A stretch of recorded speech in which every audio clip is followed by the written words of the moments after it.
Les couloirs du lycée Voltaire résonnaient du cliquetis des casiers et des rires étouffés.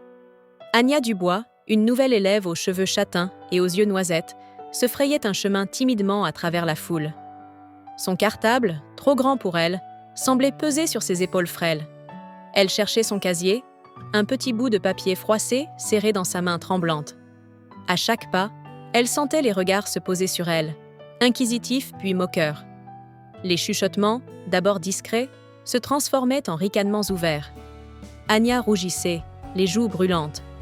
Elle baissait la tête, essayant de se rendre invisible. « Regarde-moi celle-là, avec son vieux cartable et ses vêtements ringards », lança une voix acidulée. Anya reconnut la voix de Léa Vipers, la reine de la popularité, entourée de ses acolytes. Un frisson parcourut son épine dorsale. Elle connaissait la réputation de Léa, méchante, superficielle et toujours prête à humilier les autres. Enfin, Anya trouva son casier. Elle l'ouvrit avec difficulté et commença à ranger ses affaires. C'est alors qu'elle sentit une odeur nauséabonde. Un mélange de nourriture avariée et d'œufs pourris emplissait ses narines. Elle leva la tête, horrifiée.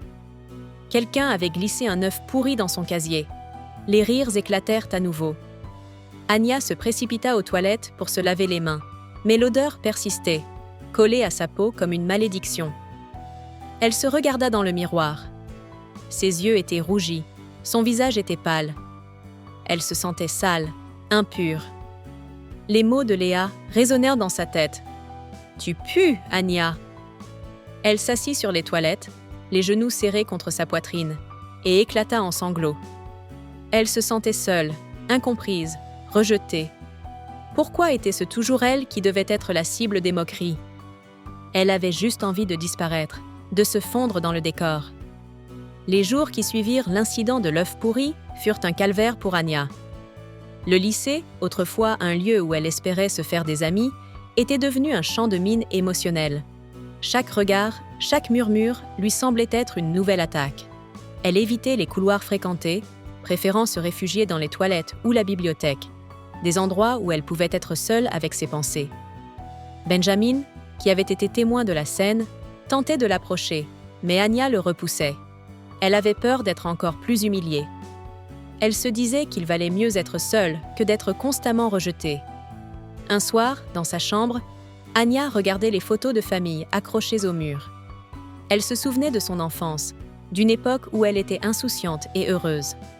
Maintenant, elle se sentait comme une étrangère dans son propre corps. Elle se demandait si les choses ne s'amélioreraient jamais. Anya se réfugiait de plus en plus à la bibliothèque, loin des moqueries de Léa. Les étagères remplies de livres étaient devenues son refuge. Perdue dans les pages d'un roman, elle pouvait oublier momentanément les moqueries et les regards accusateurs. C'est là, parmi les rayonnages poussiéreux, qu'elle rencontrait Madame Janine, la bibliothécaire. Madame Janine était une femme d'un certain âge, aux cheveux blancs et aux yeux doux. Elle avait l'habitude de passer du temps dans les rayons, un livre à la main, et observer les élèves avec bienveillance. Elle avait remarqué Anya depuis quelque temps. La jeune fille semblait toujours triste, perdue dans ses pensées. Un après-midi, alors qu'Anya était assise à une table, un livre ouvert devant elle, Madame Janine vint s'asseoir en face d'elle. « Tu as l'air pensive, Anya », commença-t-elle d'une voix douce. « Ce livre t'intéresse particulièrement ?» Anya sursauta, surprise par cette intrusion dans son monde intérieur. Elle balbutia quelques mots, incapable de regarder la bibliothécaire dans les yeux. Madame Janine sourit doucement. « Tu sais, il n'y a pas de honte à ne pas se sentir bien. Nous avons tous des moments difficiles dans la vie. » Anya hocha la tête, les larmes aux yeux. Elle se sentait comprise pour la première fois depuis longtemps. Elle se confia à Madame Gémira, lui racontant les moqueries dont elle était victime, le sentiment d'isolement qui la rongeait. Madame Janine écouta avec attention, sans l'interrompre. Lorsqu'Anya eut fini de parler, elle lui prit la main. « Je suis désolée que tu doives traverser tout ça, Anya. Mais sache que tu n'es pas seule. Il y a des gens qui tiennent à toi. » Elle proposa à Anya de lui faire découvrir un club de lecture qu'elle animait. C'est un endroit où tu pourrais rencontrer d'autres jeunes qui aiment lire et qui te comprendront. Anya hésita un instant, puis accepta. Peut-être que ce club de lecture serait l'occasion de faire de nouvelles rencontres et de retrouver un peu de joie de vivre. Le club de lecture était tout ce qu'Anya avait espéré. Loin des regards jugés et des moqueries, elle pouvait se perdre dans les histoires, discuter de ses émotions et partager ses points de vue avec d'autres jeunes. Madame Janine, avec sa douceur et sa patience, animait les séances avec passion. Elle choisissait des livres qui abordèrent des thèmes variés, de la littérature classique au roman contemporain. Au fil des semaines, Anya se découvrait une passion pour l'écriture. Elle aimait particulièrement les romans de fantasy, où les héros parvenaient à surmonter les épreuves les plus difficiles. Elle se sentait une affinité particulière pour ces personnages, qui, comme elle, se sentaient souvent seuls et incompris. Un jour, après une séance particulièrement émouvante, Madame Janine proposa à Anya de lui donner des cours d'écriture. « Tu as une belle plume, Anya, » lui dit-elle. « Tu pourrais raconter de belles histoires. » Anya était à la fois surprise et ravie. Elle accepta immédiatement la proposition. Les cours avec Madame Janine devinrent rapidement un moment privilégié. Elles passaient des heures ensemble à discuter de littérature, de grammaire et de style. Anya se confiait à Madame Janine sur ses peurs, ses espoirs et ses rêves. Grâce à l'écriture, Anya commençait à se reconstruire. Elle exprimait ses émotions dans ses textes. Elle inventait des mondes fantastiques où elle se sentait en sécurité. Elle prenait confiance en elle et commençait à croire en ses capacités. Les mois passaient et Anya se transformait sous l'effet de l'écriture. Ses histoires, d'abord timides et hésitantes, gagnaient en profondeur et en complexité. Madame Janine était fière de ses progrès. Elle encourageait Anya à participer à des concours littéraires. Un jour, alors qu'elle était en train de rédiger une nouvelle histoire, Anya eut une idée brillante. Elle décida de participer au concours de nouvelles organisé par le journal du lycée. Elle travailla d'arrache-pied sur son texte, le retravaillant plusieurs fois avant de le soumettre. Quelques semaines plus tard, le jour de la remise des prix arriva. Anya était nerveuse, mais elle était déterminée à affronter ses peurs. Lorsqu'on annonça le nom du gagnant, son cœur se mit à battre à tout rompre. C'était son nom. Elle avait gagné. Sa nouvelle fut publiée dans le journal du lycée. Les élèves étaient impressionnés par son talent. Anya reçut de nombreux compliments et félicitations. Pour la première fois depuis longtemps, elle se sentait fière d'elle-même. Encouragée par ce succès, Anya décida de créer un cercle d'écriture avec d'autres élèves passionnés. Elle afficha une annonce dans le hall du lycée et, à sa grande surprise, de nombreux élèves se manifestèrent. Ils se réunissaient chaque semaine à la bibliothèque pour partager leurs écrits et s'encourager mutuellement. Anya se sentait enfin à sa place. Entourée de jeunes écrivains, elle pouvait s'exprimer librement et développer ses talents. Elle avait trouvé sa tribu, un groupe de personnes qui la comprenaient et l'acceptaient pour ce qu'elle était. La publication de sa nouvelle dans le journal du lycée avait ouvert les portes à Anya. Des éditeurs de petites revues littéraires avaient contacté le lycée pour la féliciter et lui proposer de publier d'autres textes. Des enseignants lui proposaient de participer à des ateliers d'écriture créative. Anya se sentait sur un nuage. Elle n'aurait jamais imaginé que ses mots pourraient avoir un tel impact. Cependant, cette nouvelle notoriété attirait aussi les regards de Léa et de son groupe. Elle ne pouvait pas supporter de voir Anya réussir. Elles commencèrent à répandre des rumeurs sur son compte, affirmant qu'elle avait plagié ses textes ou qu'elle était une menteuse. Anya était blessée, mais elle refusait de se laisser abattre. Elle savait que ses amis du cercle d'écriture la soutenaient. Parallèlement, Anya commençait à réfléchir à son avenir. Elle envisageait de poursuivre des études dans le domaine de l'écriture créative. Elle rêvait de devenir romancière, de pouvoir vivre de sa passion. Mais elle avait aussi peur d'échouer. Et puis, il y avait la question de l'université. Un soir, alors qu'elle était assise à son bureau, en train d'écrire, elle reçut un email d'une université prestigieuse. Elle avait été sélectionnée pour participer à un atelier d'écriture intensif pendant l'été. C'était une opportunité en or, mais cela signifiait s'éloigner de sa famille et de ses amis. Anya se trouvait face à un dilemme. D'un côté, elle avait envie de saisir cette chance de développer son talent. De l'autre, elle avait peur de quitter sa zone de confort. Elle en parla à Madame Janine, qui l'écouta avec attention. « Anya, tu as un talent incroyable !» lui dit-elle. « Tu dois te donner les moyens de le développer. Cette opportunité est trop belle pour la laisser passer. Anya était au bord du gouffre.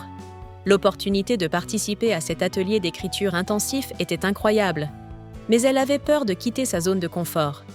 Et puis, il y avait Léa et son groupe, qui ne cessèrent de la harceler. Elle se sentait tiraillée entre son désir de réussir et sa peur de l'échec.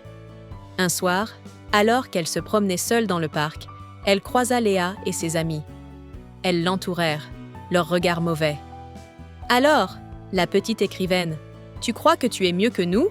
lança Léa d'un ton moqueur. Anya garda son calme.